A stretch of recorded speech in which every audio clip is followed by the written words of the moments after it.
Well, that's one thing I was wondering or thinking about was that a lot of people like videos, like Bo of the Fifth Column and people like that because they talk to you as if you're a person, Yeah, yeah, and even in like blog posts and written word type of media too. It's like the people that I don't know if it's the people that succeed, but a lot of people who do well, it's because they communicate their message as if there's someone on the other end that they're actually speaking to, and definitely. that's why I've really wanted to sink a lot into these videos because instead of pretending that you're talking to someone else or talking to someone else, but it could be like an infinite amount of people or not infinite, but a bunch of people. It's like you're actually talking. I'm actually talking to you, Hmm. another person, and now people can see the realness of it, even if there's like awkwardness in it. That awkwardness is still kind of real too, you know. Oh, that's a great point. The video I did today, there was a moment of awkwardness where I was about to say one thing and then I kind of tripped over the word and then I ended up sort of identifying to the audience, yes, I was about to swear in that moment, but I decided also to just sort of say stuff instead. Hmm. Uh, and there were a lot of videos I made in the past where I would just cut, it's like, cut, I'm done, because I messed up that part. But I am reconsidering the style of videos that I'm trying to put out there. Hmm. And that was very helpful what you said there. To bring up Bo, because Bo is a lot of my template right now. The way he does just sort of talk directly to you. Yeah. I think that is something that appeals to a lot of people. Hmm. But that also requires a certain skill level of knowing when you're drifting away from authenticity. It's bringing it back and not worrying about the final product so much as just being able to talk because like you have a list of things that you want to talk about. My problem sometimes is as I have too much to say sometimes, and so I'll often go off on these tangents, and then I'm like, man, I never said anything about that one thing that I was kind of gonna say because Hmm. I build all these little pieces of things that I want to say, and then when I actually hit record, a new thing comes out. Um, it, I wish there were a device just to like hit record every time. It's like just constant record. And Well, then anytime you say something neat, you're just like, poof, there it is. yeah. So I actually have thought of a device. Actually, it's good I'm wearing a hat. Um, a device that essentially is just like a clipped onto your hat or clipped on down here. That is just it's always I think someone has to invent the device though that because it's just the data management part of it would be crazy. Like you're Oh, just recording all the time. Uh, that's not practical. And some people might say it's well, isn't it easy enough? Just go, oh, click record, and then you say the thing. I don't think yeah. that's the same. I think you have to delete the idea of clicking record at all. You have to allow the person just to say the thing that they're going to say and they say it out loud and then they're done and then they realize, oh, that's one of the things. And then it's like, okay, save last 5 minutes.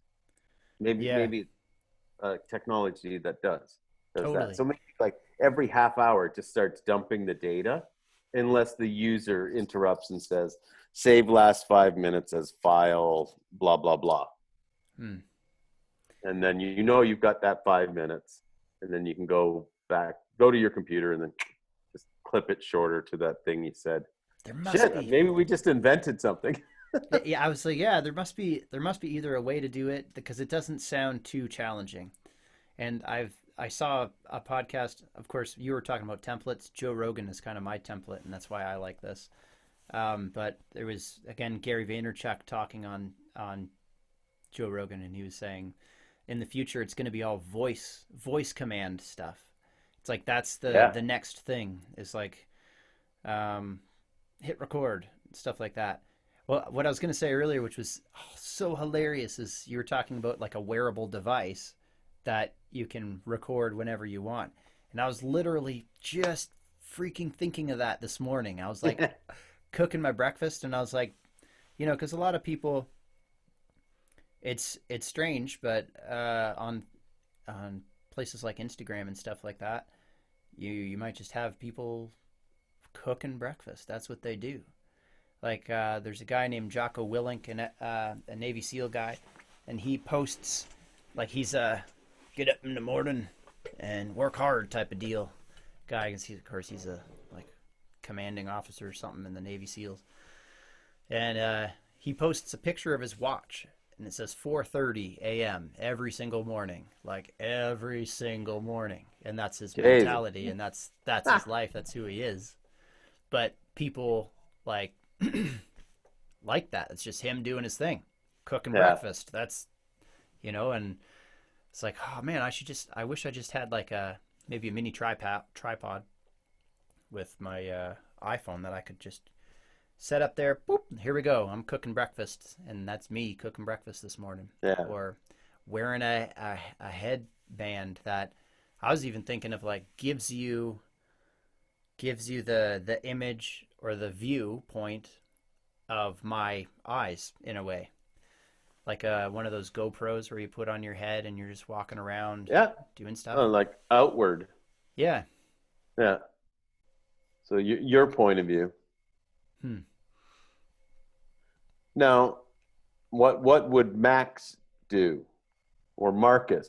What would Marcus do that would people would want, or does it even matter? Let's think about this. Does it even matter anymore what anyone does? Like say what you were saying about what were you saying last time about um, we're just putting ourselves out there and being ourselves, Hmm. something along those lines. And does it even matter what anyone actually puts out there? It's just everyone's putting stuff out there. Yeah. I don't know. Maybe I Oh, don't I haven't formulated that one at all. when we were talking about the foundational three things that like quality, quantity, and speed. I was thinking about that a Okay. lot the other day or today too. Where it's just like doesn't matter what you put out, you just put it out as quickly as possible, as much as possible, and then the quality is kind of like that tertiary, you know, Yeah. the fancy Yeah. fancy stuff. Yeah. The quality comes along when appropriate. Well, let's attach it to what we were talking about to begin with. The sound blanket adds a certain amount of quality. If you would have run out and bought the sound blanket as your first action in this project, that probably is going backwards. Hmm. And that's kind of what I was referring to. Is I'll see a lot of people who want to put material out there, but they start from, oh, I need to go to the store. Right. It's like, no, you need to get in front of the camera and turn it on. That's always step number one. Yeah. You need to start recording something, start writing something that wants to be recorded. Start with the product, and then the product will tell you how much quality does it need. Nice. I like that. Yeah, because you know what? Maybe this shitty ass frame right now of like these green heads and Led Zeppelin, like maybe people love that. And it's like, Totally. no, it's totally perfect. You don't need to change anything at all. The only way you'll know that though is just one step at a time. And YouTube is the place where your audience will tell you. Your audience will tell you if they like what you're doing or not. Yeah. Yeah. First by viewing it, and then second by actually, telling in the comments. Yeah. Like, you should do this kind of video. I want to Hmm. see you do this kind of video. But then you also have to be strong enough to know, oh, well, I don't do those videos Yeah. when certain people make certain suggestions. Hmm. Speaking of which, shout out to Tim, who is throwing Tim, a lot of comments lately. oh, on your channel? Oh yeah, man. Actually, I was thinking about that because now we're posting the same videos on two different channels, and I was like, hmm. Now it's. I mean, yeah, It yeah, is what it is. Yeah, unless there's a large viewership out there, um, it doesn't. It kind of meaningless to me. I don't know hmm. about to you. Um, I guess because I've just known uh, the YouTube universe for a while, and like there's just so many random algorithmic factors going on that all of this business is so strange. Hmm. um like, there is no um perfect formula for success. A lot of the and here's the interesting thing to think about as well, is there's also a generational YouTube experience.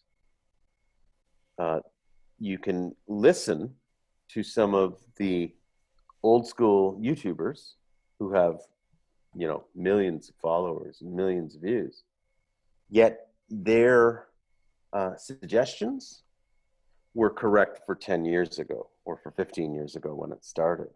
Right. And that's not necessarily true in 2020.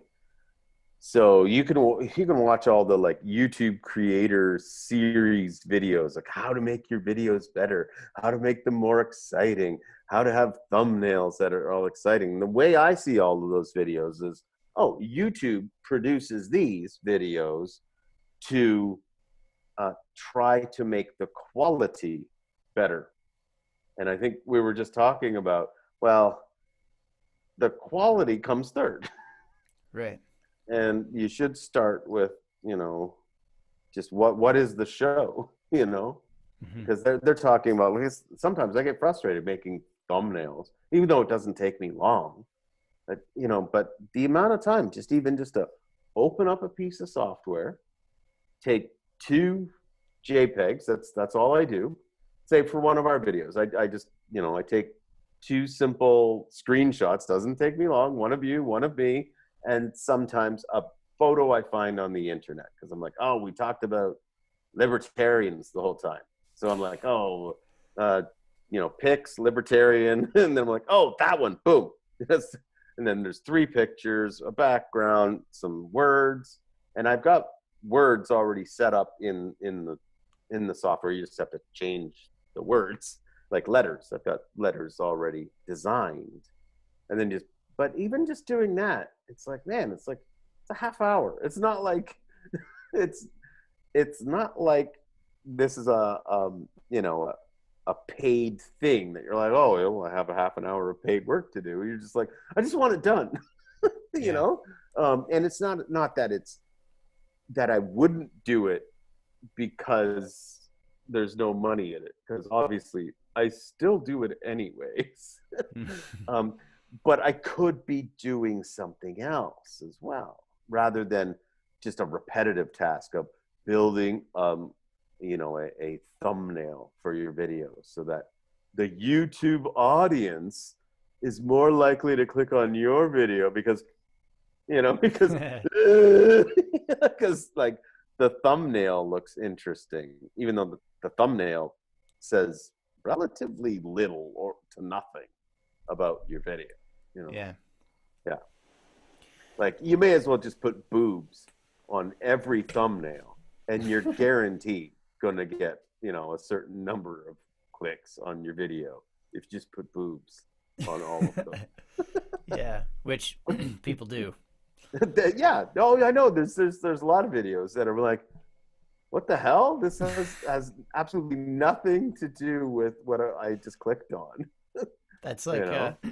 Derek's got his Grand Theft Auto YouTube channel, Yeah. and he's like a character that's a chick in a bikini, Yeah. and He is the boobs. yeah, He's the boob. yeah, yeah. There's also something to say too about mental or emotional energy required to execute something so that the next day you still want to do it. You know, Exactly. Yeah. That's exactly the better way to say what I was saying. hmm, Yeah. Is like when you go into boring software, you're just like, oh, come on, just hurry up, just finish rendering, damn it. Like, yeah, I just, and yeah, it's, you just feel emotionally drained because you're like, I'm wasting my life waiting for this computer to do something. hmm. So you mentioned something about almost. I don't know if you said these words exactly, but from what I got from it was defining yourself as a channel or whatever. Um, what do you feel like? What is this channel for you? What are these conversations? What do they? What value do you get out of it? Oh, I love doing these. Open forum, just talking without giving it a lot of a forethought. Hmm. Uh, that's a good skill for me to develop. And for whatever audience I might have, um, I do like having a few things out there where people just actually see me very unfiltered. Hmm. Um, and there is a certain amount of personality in this. Uh, and I don't mean having good or bad personality. It's just, it is what it is. And your personality is actually what draws some people in. And so, yeah, I guarantee there's a certain number of people that are just going to like me, no Hmm. matter what I say. They're just been down a similar road or whatever, and they just see eye to eye with what I'm talking about and kind of get along. Um, and who knows? That could be a very large number of people. The challenge to all of this is just getting anyone's attention. That is the biggest challenge. You can do as much quantity and quality and all of that. What's the other one? Speed. Quantity with speed. Quality, speed. Bah.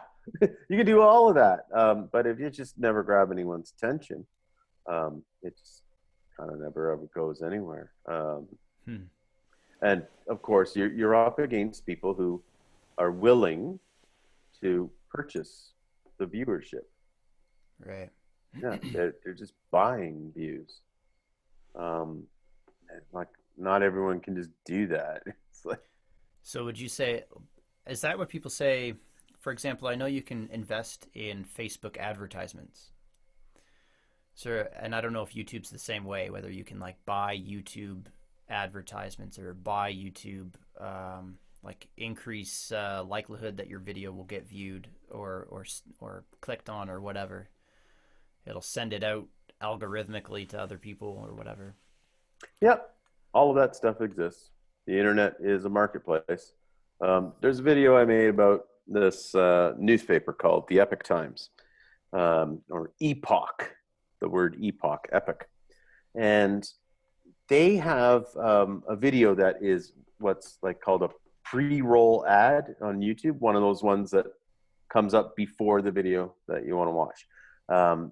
And I just kept seeing it over and over and over again, which makes sense because the algorithms think that I'm a guy that likes to watch videos that involve politics and world issues and history and yada, yada, yada. So it's like, yeah, send Darcy the ad for the Epic Times. He'll probably be interested in this. And then I looked into it further and I'm like, wow, okay, I don't think actually anyone, well, there's probably a certain number of people that read the paper. I don't think it's about that at all. I think they're buying the views and they want people just to watch those videos. This marketing video has 20 million views. 20 million. It's an advertisement. So obviously, a lot of them are just purchased views. And then I started seeing new ones, new commercials that they were making, and I'm like, okay, so you got to pay for these views, and then you've got to make all of these advertisements as well, Hmm. and you've got to pay the actors. They're reasonable quality videos. They're not crap. They're not garbage. And I'm like, oh, so the agenda here is not about selling more newspapers. It's about people watching these videos. They don't really give a damn whether or not you buy the Epic Times or not. Mm. It's propaganda videos. Oh, you Um, mean not for a product, but for an idea? yes, that's what they're actually selling. They're selling the idea. Um, they are extremely critical of the Chinese Communist Party. It's a newspaper that started in China, and they're critical of the Chinese Communist Party. And so it makes sense that right now, when you've got COVID-19, which started in China, that this is the time to get their idea out there. And the Mm. idea, to boil it down to the very simplest level, their idea is that communist China is evil. And so that's what I'm concerned about. I am all about being critical of every government. You know, I'm not going to be exclusive about my criticism of Chinese communism versus American corporate tyranny. Mm. I'm like, yeah, you got big governments of these big places, and they all have big ass weapons that could kill us all.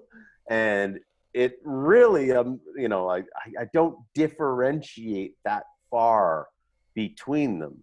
And a lot of people I find can't wrap that around their minds. And I find that disturbing of why people feel as though they, I guess, got to pick a team Mm. to be on. Like you're on Team America or you're on Team China. It's like, I ain't on any of those teams. I'm on Team Stay Alive. And try to be nice. I'm on Team Nobody, actually, when you think about it. I'm some nobody out here in the universe. I have like zero influence over those big decisions. So I'm on Team Nobody. So why should I be on Team America, Team China, Team Iran, Iraq, whatever? What I don't understand all of that.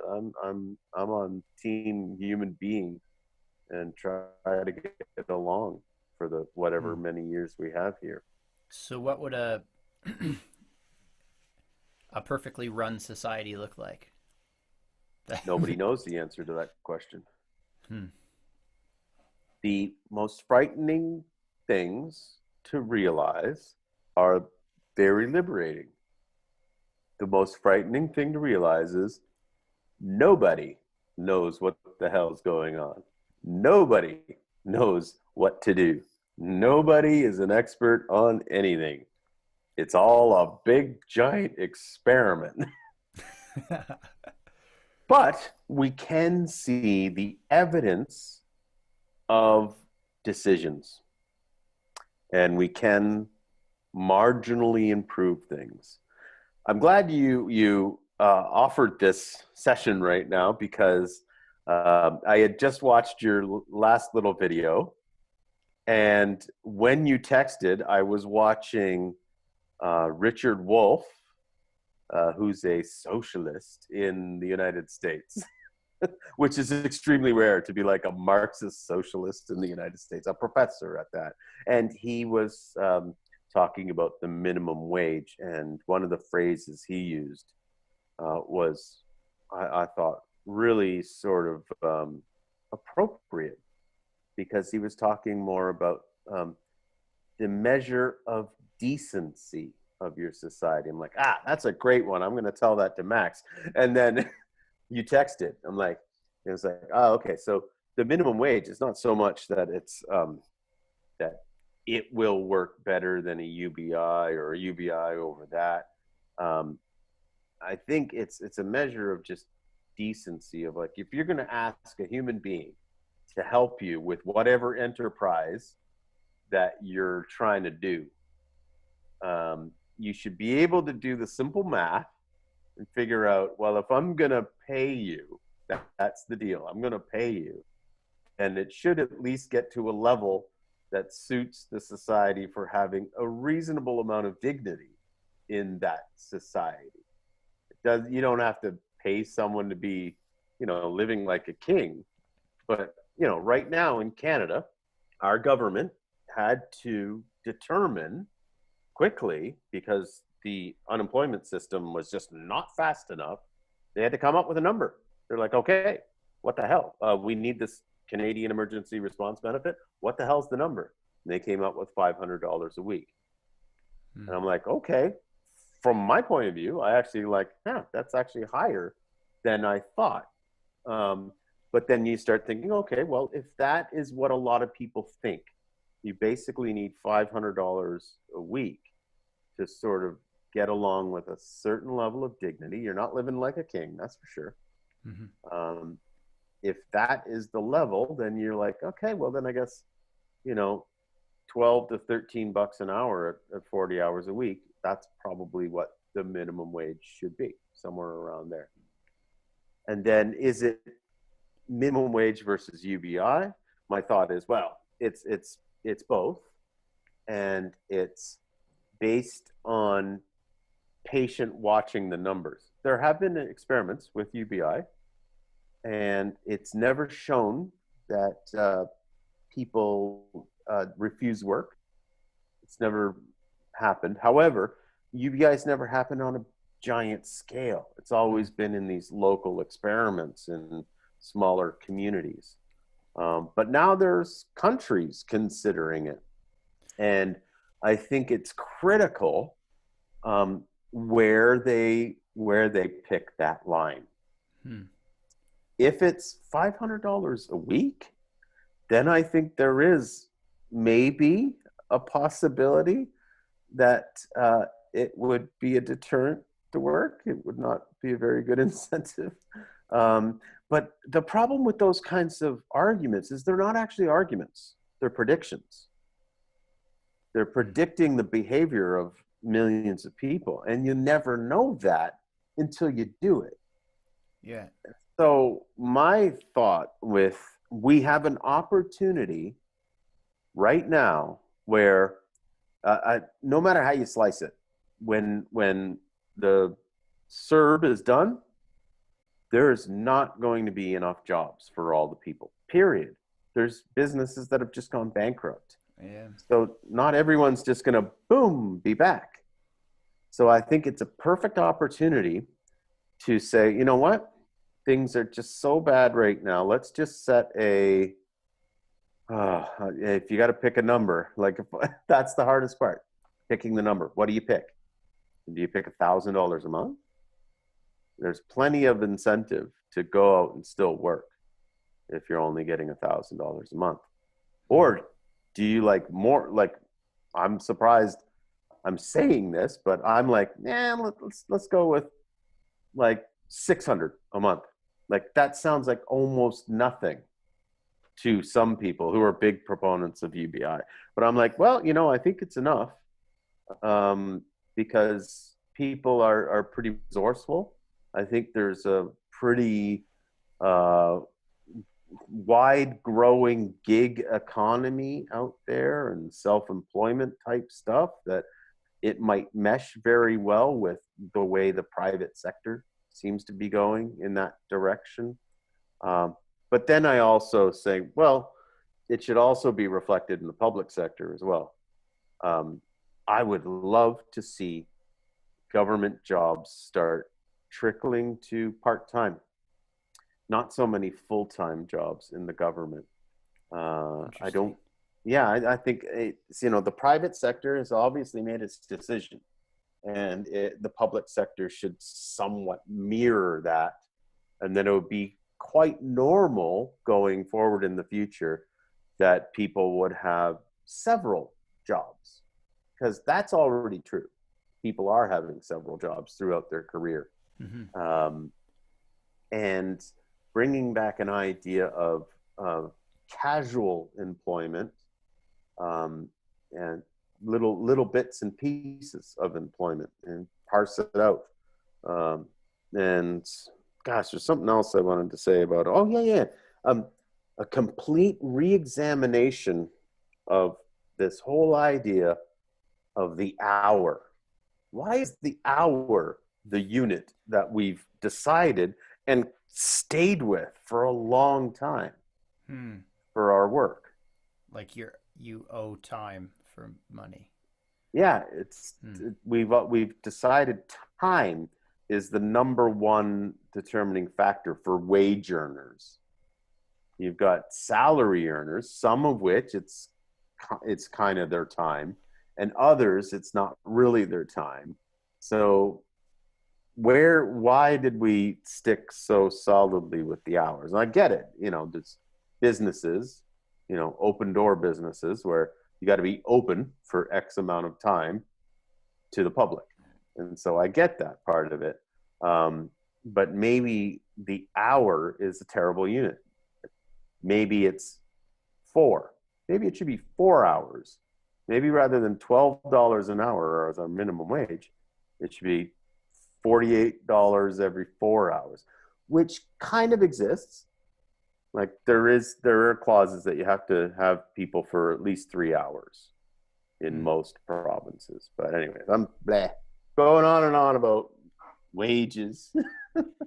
Well, I wanted to ask a question about UBI, and I don't Sure. know if like people who have thought this out have posed this question. I'm sure they have, but if you are on UBI, or if everyone is getting UBI, and you get a low enough wage where it's enough to survive, but you still want to grow. The incentive to grow is still there. When you start working, does that vanish or does that stay with you? The UBI, like, does that? That's the key element to a UBI is it gets rid of all of that bullshit paperwork of you keep your UBI period. At the end of the year, it's part of your overall taxes. So let's use my number, $600 a month. So that's $7,200 a year. So at the end of the year, you'd have 7,200 UBI line, and then your other T4 from whatever jobs, add it all up, and now you're taxed on the total amount. But your $7,200 is never touched. But the systems we have now, like your employment insurance, if you happen to be on that, if you work, say, a small job one week, you get to work for like one whole Saturday. They will then have a calculation where you get to keep some of it and some of it deducts away from your EI. And it's just complicated and cumbersome. Um, and I get it. I understand why it's there. They don't want people using the system for the majority of their income and Mm-hmm. then going out and working, and then that's you're just taking in a bunch of money while you're working, and that's not fair. But then the UBI, the whole idea that makes it work is you get it, no questions asked, you don't have to give anything back, everybody gets it, rich all the way to poor. And so the rich, they get their UBI, but when it comes to the end of the year, they're going to owe a lot of taxes back on that. Poor, they're going to pay taxes at the end of the year, but they're so poor that they get to keep it all. Does that make sense? Did I Yeah, get through it all? yeah. Yeah, and that's one of the greatest arguments for it is it gets rid of a ton of bureaucracy. Mm. Here's one of the awful things. EI it makes a little more sense because you were working, you lost your job, no fault of your own, whatever. Here's something to keep you going.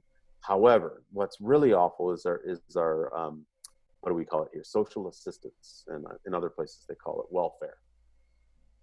In order to qualify for social assistance, you have to prove that you basically own nothing. You have to have like zero assets. You have to basically own nothing. There's like almost nothing in your bank account. What I mean by that is like less than $1,000 in your bank account, and then you'll start getting social assistance. And in some places, like social assistance is like $800 a month.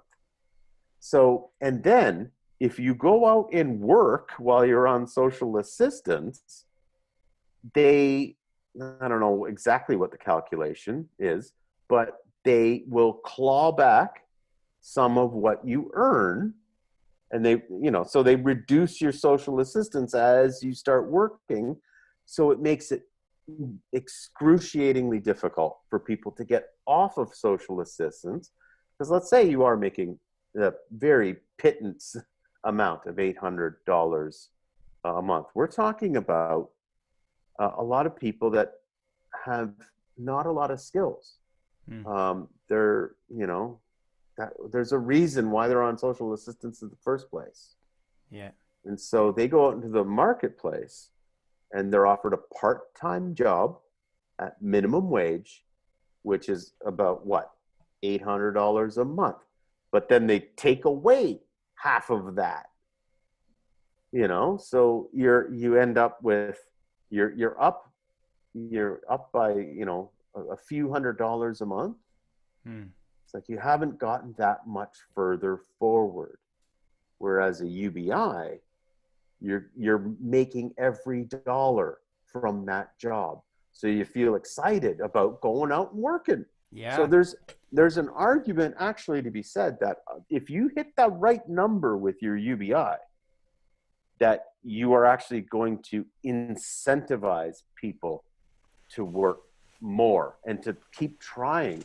And for business people and entrepreneurial people, Yeah. it's beautiful Yeah. because a guy like me, I'm like, okay, so I can work hard for the university March, April, May, and I can get as much as I can make. And so, okay, so in June and July, I'm also getting my UBI. Now I'm gonna dump, $1,500 into this project. I'm gonna roll the dice, and hope that it works. And so, and all of that money ends up going back into the economy. Oh man, that sounds so beautiful. I mean, Will yeah, it sorry. work? We have to try it.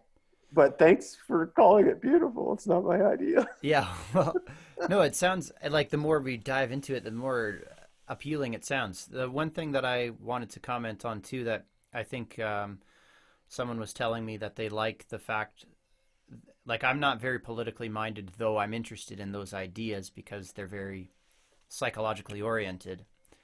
Um, and so someone was telling me that they like hearing the different perspectives of you having a more political background of knowledge. And of course, you also have the health, the mental health, and that sort of knowledge as well. And then from my perspective, I always look at this psychological aspects of it. I can't really help but think about those aspects. And what I was considering when you were talking about the universal basic income and in the incentive, um, it actually incentivizing people to go out and work, and especially if you're on welfare, and it's like the more you work, the more they take away. That kind of thing where you're always stuck at zero. That really drastic. Like, why would I work to get the same amount of money if I didn't work at all? Type of deal, or even less maybe. And I was thinking about trauma. Okay, so said all that. I'm gonna segue into this trauma. And I think there's a huge thing to say about trauma and safety, as in people who uh, have been traumatized, their sense of safety is very dysregulated and disrupted, and it's hard to find that. There always seems to be their baseline cortisol levels are like higher. They're always super agitated to little things like that.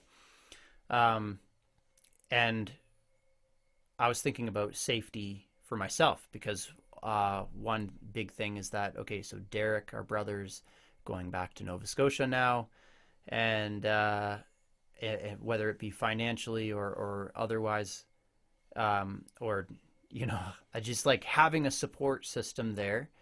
I'm transitioning my support system to people in Calgary, but before, even though me and Derek didn't hang out a whole lot, um, he was still there. He was still a huge chunk of my safety levels, if you know what I mean, that sense of Yeah. safety.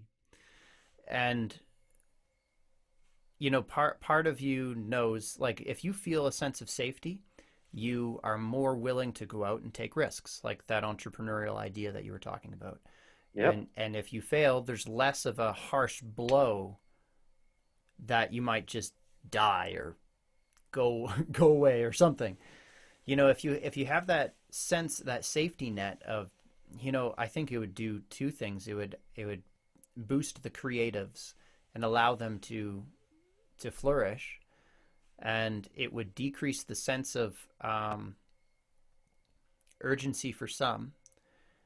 And yeah, shoot, I thought I had a an idea that kind of tied things in really securely, and maybe I'm starting it's starting to unravel a little bit. But um, I also think as a nation, it would be interesting to do a study, for example, of people's sense of well-being on compared to a country who has UBI and a country that doesn't, to see if the country that does have UBI has a greater sense of empathy, greater sense of well-being, feels safer, is more nutritionally nourished as well. I feel that there could be consequences in that direction as well, and all these periphery consequences of introducing that unconditional safety net of financial safety net for a person. I don't know. Absolutely. Well, I think you hit the nail on the head right out of the gate. You used the word safety, and that is one of the primary components of the idea of a UBI. Is there is a certain level of safety, and it reduces panic, it reduces bad decision making. Um, this is not an insult, not meant as an insult, but there's studies that prove that people who are in bad situations end up making bad decisions. And hopefully, it would reduce the number of those bad decisions and increase the number of potentially positive, risky decisions. The risk to say, yes, I am going to go to school because I have a certain safety level that it may not bankrupt me. And I will have a new marketable skill. I will continue to advance. And here's something that hasn't quite come into the conversation yet is we talk about a UBI in terms of money. We talk about it in terms of currency. And I've thought, well, maybe we're talking about it in too slim of a scope. So a term that I think I invented, it's probably invented by someone else, is not just UBI as universal basic income, but universal basic investment. And if you include, say, education, our education system is a universal basic investment in kids learning to Mm. not be, stupid. Well, to give them enough skills that they can be productive members of society. So we already have a universal basic investment in education. We already have a universal basic investment in healthcare. We don't have a universal basic investment in nutrition. Maybe we should look at Oh something man. where everyone has access to fresh vegetables from their community. Maybe that could be a form of UBI that you have. Maybe, we want a universal basic investment in financial literacy. Mm. Anyone at any age can go to the local school, and there are night courses for everyone to teach them better financial literacy and help them through their economic problems.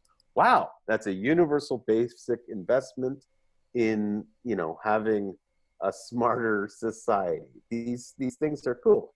So this idea that it all has to be a discussion of like, oh, it's $1,000 a month. That's what universal basic income is. It's like, no, that's not what it is at all. It's actually, when you look at it at a wider spectrum, a universal basic investment in all of our citizens to try and advance them. And so this is why I'm actually a proponent of, I picked $600 because I was put on the spot in this video, but I would actually even start it a little bit lower. I'd be like, what the hell? Let's just say $300 a month for everyone, and you get a fresh vegetable card, and so you can get as much vegetables and fruits, and you get like $100 credit every Hmm. month. So we're gonna have everyone eating healthier, and they have a certain amount of money to participate in the economy, because money, if you don't have money, you can't participate in the other activities. And we'll see what happens. And then the whole key to it, however, is you got to write into the bill, after 6 months, we will evaluate, well, 3 months, 6 months, a year, we will reevaluate the success of this program, and then we will change those lines accordingly. Hmm. If $300 a month and $100 worth of good nutrition seems to uplift the whole society, we can go, great, it works, and we don't need to make it higher. Or it's like, yeah, we still got a lot of people who are not advancing, but it hasn't deterred anyone from working. Well, let's bump it up to $500, and then you do that every 6 months, and also evaluate whether or not people are willing to pay enough taxes to keep it going. And Right. that's the other side of it is, are people going to participate in both ways to see that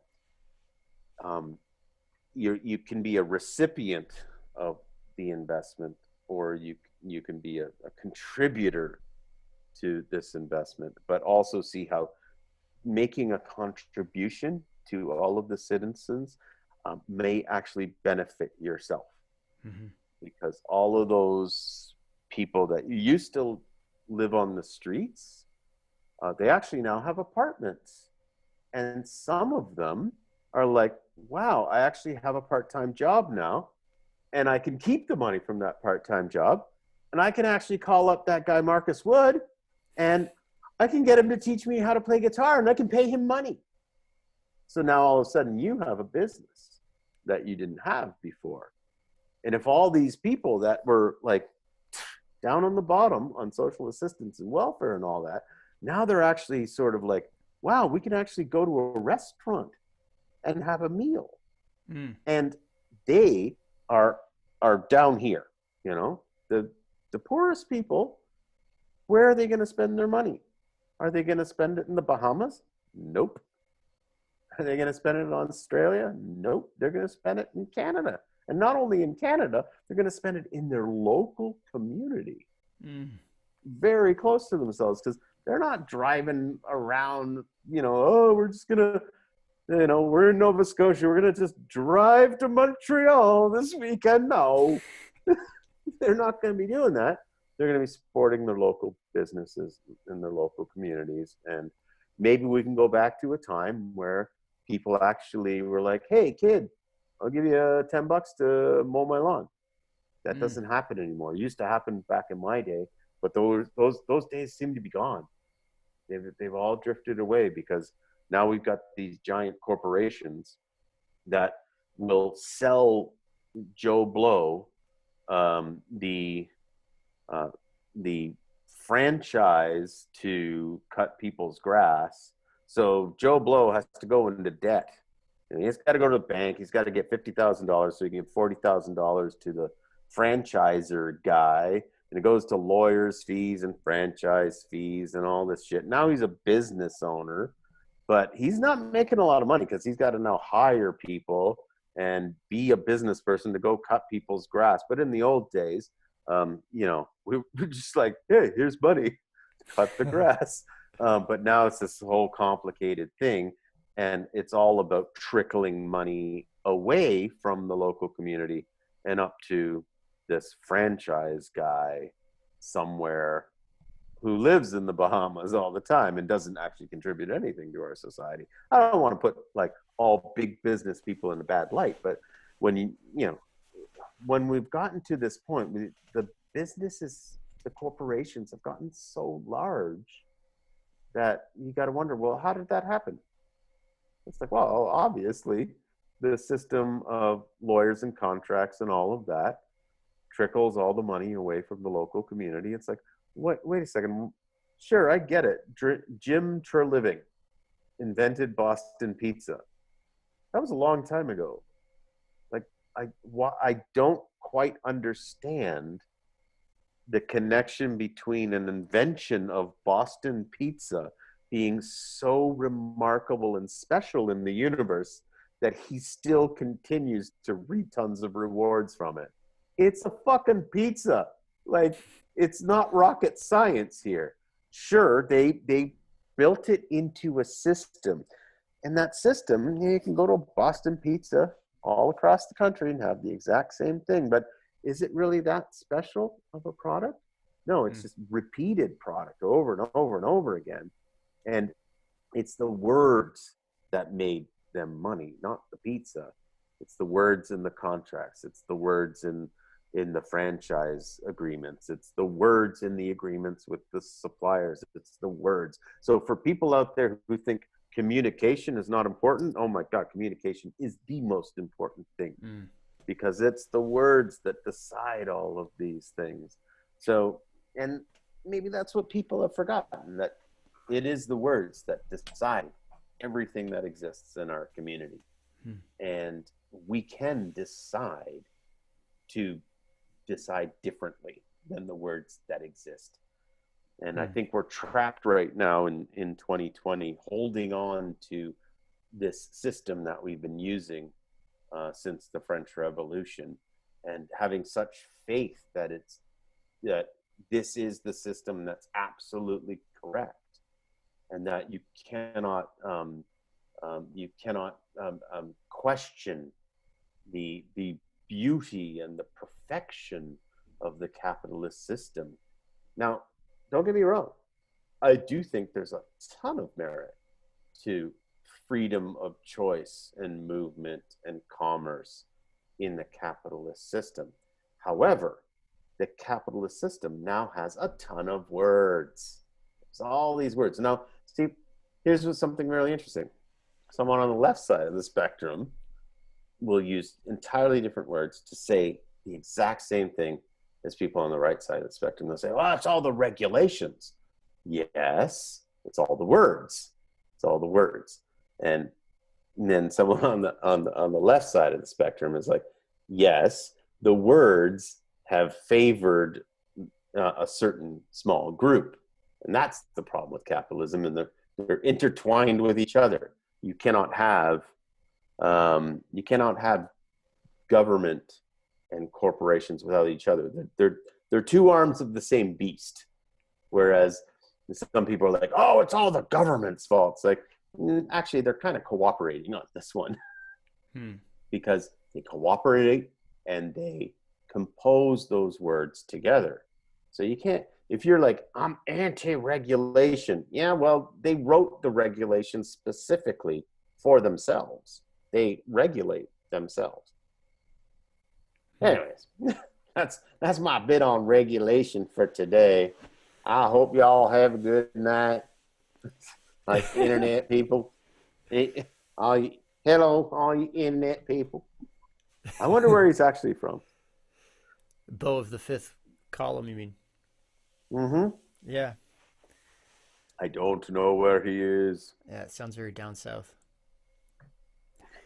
I want to check our time because I think I should probably. Yeah, it's getting close to an hour, and it's my gaming night, so. Oh, all right. I kind of gotta like think about some dinner and maybe a shower.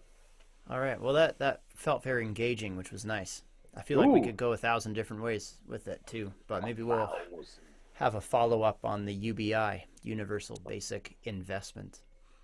Yeah, thank you. It is it is a term that I invented because I didn't know if anyone else has used it out there. So I would love to find it somewhere out there in the universe and go, okay, I wasn't the only one who thought Mm. of it in that term. All right, I'm Darcy. I'm somewhere in the east. Now, Marcus, I'm somewhere in the West. Hiya! Oh, and Mr. Focus Face. Mr. Focus Face is here too. Poke. Ow, ow, ow, ow. Stop poking my eye. Stop poking my eye. I'm leaving now. Goodbye. Did I leave yet? No, you didn't leave. But Oh, there was a funny video last time where you like left and I wasn't expecting it and I was like, oh, he's that was gone. great. You sat just perfectly still for a moment. And this time I was expecting that to happen. I was going to fake it, and then the opposite happened. And now I'm like, oh, Oh, I faked you that. out. Okay, bye.